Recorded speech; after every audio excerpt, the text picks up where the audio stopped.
Seytal, monk and devotee. The day of my initiation into the priesthood is etched into my soul like a tattoo. The sun was low, casting long shadows as I stepped into the monastery's inner sanctum, my head freshly shaved, my heart pounding with a mix of fear and hope. This was the moment I would commit myself fully to silence, to renunciation, to a path beyond the flesh. As I knelt among the other novices, waiting to receive the robes and the mantras, my eyes caught him for the first time. He stood at the edge of the hall, serene and radiant, his face illuminated by the soft glow of candlelight. His features were sharp and graceful, cat-like in their keen alertness and fluidity. Eyes that seemed to hold secrets only the soul could understand. In that instant, a stirring ignited deep within me, an ache both foreign and hallowed. We were like two koi in a quiet pond, circling each other in a slow, deliberate dance, drawn together by an invisible current, always close, yet held apart by the unspoken vows that tethered us. Our glances met, brief and electric, weaving a language beyond words. From that moment, I was irrevocably drawn to him. Our shared glances in the hallway became the threads of a secret tapestry, silent smiles, fleeting touches, breaths held in the quiet early mornings. Our love grew in the shadows of the monastery's strict discipline, tender and fierce at once. It was a secret garden hidden behind the walls of restraint, blooming in the cracks of silence. I found solace in his presence, and he in mine. Together, we navigated the tension between the vows we had taken and the desires that stirred within us. I channeled my longing through yoga, bending my body into poses meant to focus the mind and quell the restless spirit. But no matter how deep I sank into meditation or how long I held my breath, the fire inside me only grew hotter. It was a flame I could not extinguish, a call to surrender rather than resist. Then came the moment I had both feared and yearned. It was the moment I finally succumbed to my desire. It was a night heavy with rain, the monastery wrapped in silence. We found each other in the small garden, hidden from watchful eyes. His hands were gentle as they cupped my face, his eyes deep pools of understanding and love. I let go of all the shame, the fear, the years of denial.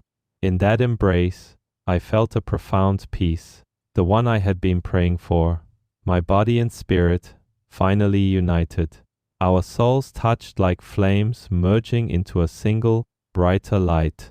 It was not merely passion, but a communion, an awakening that honored every part of who I was, as forbidden as it was. He died before me. I remember sitting by his bedside as his breath grew faint, tracing his face with trembling fingers, studying every detail as if to hold him closer beyond the veil. The softness of his cheek, the curve of his lips, the quiet strength in his brow, all etched forever into my memory. The light in his eyes was extinguished long before my own breath faded from this world. Grief became my constant companion, a shadow I could not escape. For the rest of my days, I wrestled with a torment deeper than any physical pain. Would I be denied peace of nirvana for the love I had dared to claim? Had my heart's hallowed longing branded me with sin so heavy that the gates of liberation would forever remain closed? I lived in the crucible of doubt and shame, questioning whether my truth was worthy of the ultimate awakening. Yet, somewhere beneath the layers of fear, a quiet voice began to stir a knowing that whispered through the fog. Love itself is the greatest path to liberation. In that lifetime, I learned that denial cannot extinguish the fire of the heart. True transcendence is not the absence of desire, but its reverent integration, honoring love as a divine force stronger than any fear or condemnation.